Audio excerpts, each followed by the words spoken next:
السلام عليكم ورحمة الله وبركاته. أهلا بيكم في فيديو جديد. ازيكم يا شباب، عاملين ايه؟ أتمنى تكونوا دايما بخير. آه، بكرة إن شاء الله 3 مايو 2025.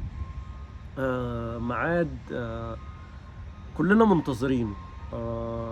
ناس كتير منتظراه، لأنه هو إن شاء الله هيكون النتيجة بتاعت الهجرة العشوائية.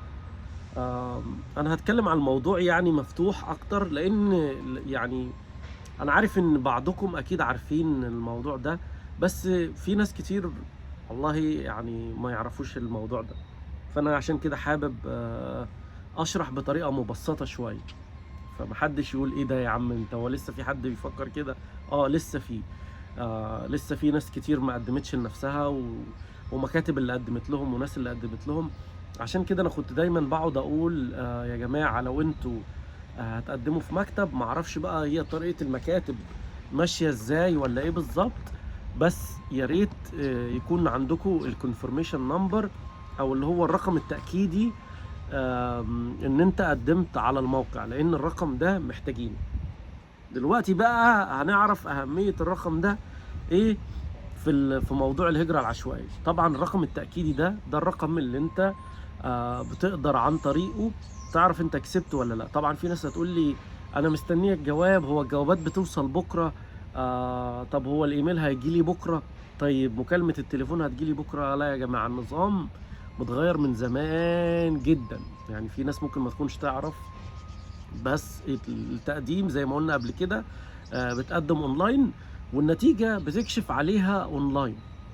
الرقم التأكيدي اللي اسمه الكونفirmation نمبر، انا اعرف يعني بعض المكاتب كانت بتقوم جايه عامله سكرين شوت، ان هم الناس المحترمه يعني، يقوم قايل لك ادي يا باشا الكونفirmation نمبر واحنا مقدمين لك. وهو مثلا يجي يسالك يقول لك انت عندك ايميل؟ لا ما عنديش. هم عاملين ايميل كده عندهم مثلا بتاع المكتب عشان اي حاجه تبقى عن طريق الايميل، تمام؟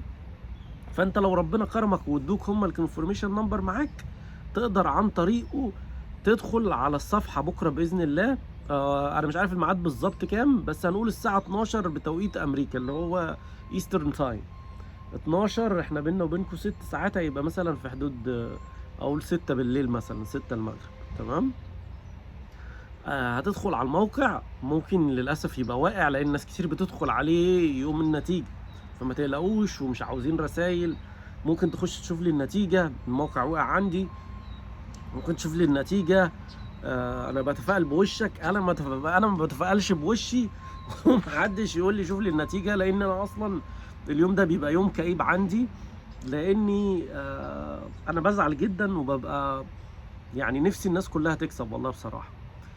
آه ف فمحدش يقول لي شوف لي النتيجه، تمام؟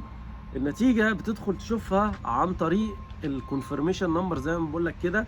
بتدخل على النتيجه، بيقول لك بيبقى مكتوب 2026 ولا لا. انا اسف، انا مش متاكد من بيبقى مكتوب ايه، بس هي لما تفتح هتبقى بتاعه السنه اللي فاتت، تمام؟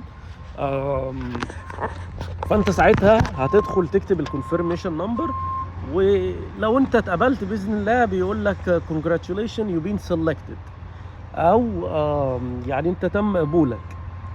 دايما الرساله اللي احنا بنشوفها للاسف يعني لاغلب الناس بيبقى you hasn't been selected، ان انت ما اتقبلتش.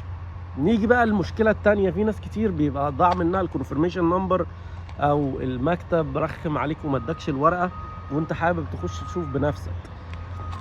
بتقدر عن طريق اللاست نيم اللي هو الاسم الاخير اللي انت مقدم بيه، الميدل نيم اللي هو الاسم الاوسط اللي انت كنت مقدم بيه، الفيرست نيم الاسم الاول، وتاريخ الميلاد كامل مثلا، او بيبقى سنة الميلاد. اعتقد ان هو بيبقى سنة الميلاد year of birth. فبتكتب سنة الميلاد وبعد كده بيطلع لك الكونفirmation نمبر، وعن طريقه تقدر تكشف على النتيجة. لو ما تقبلناش هنعمل ايه؟ انا هزعل، بس اعرف ان نصيبك لسه ما جاش، و... وللاسف انت ما اتقبلتش. انا مش عارف، انا لو مكانك انا لسه في مصر انا كنت هعمل ايه، او انا كان وضعي هيكون ايه، او انا كنت هكون بحاول في ايه. بس انا اقول نصيحتي العاديه اللي انا بقولها دايما، يعني ما تيأسوش. وحاول يعني تتعلم اي حاجات جديدة، تاخد كورسات جديدة، تجربوا شغلانات جديدة، والله تجربوا دول تانية غير امريكا مثلا، اللي يقدر يقدم سياحة على شنجن. انا عارف ان هي صعبة، اوروبا صعبة، بس جربوا سياحة عن طريق اوروبا. اللي عاوز يجرب في الامارات، انا عارف ناس كتير جربت وما ظبطتش معاهم، بس يعني ما تبطلوش تجربة، افضلوا جربوا لغاية ما توصلوا لحل، او يعني ربنا يكرم بحاجة. اسعى يا عبد وانا اسعى معاك. اللي اتقبل ربنا يوفقه ان شاء الله، وتبقى خبر كويس. هنتكلم في تفاصيل بعد الفوز بعد كده، بس خلينا نتقبل الاول، وبعد كده نتكلم بقى في الحياة والمقارنات، والمقارنة بين هنا والدولة اللي انت فيها والكلام ده كله. لحد ما نتقبل، لينا لقاء آخر. بالتوفيق للجميع. النتيجة بكرة إن شاء الله، ربنا يوفقكم. وإن شاء الله أشوفكم على خير في فيديو جديد. طبعا الجو النهاردة حلو، بصوا النهاردة الجو شمس، بس كان في شوية هوا، فأنا يعني ما حبيتش أخفف أوي النهاردة، بس خلاص إحنا يعتبر يعني خلاص الجو حلو. أشوفكم في فيديو جديد. سلام.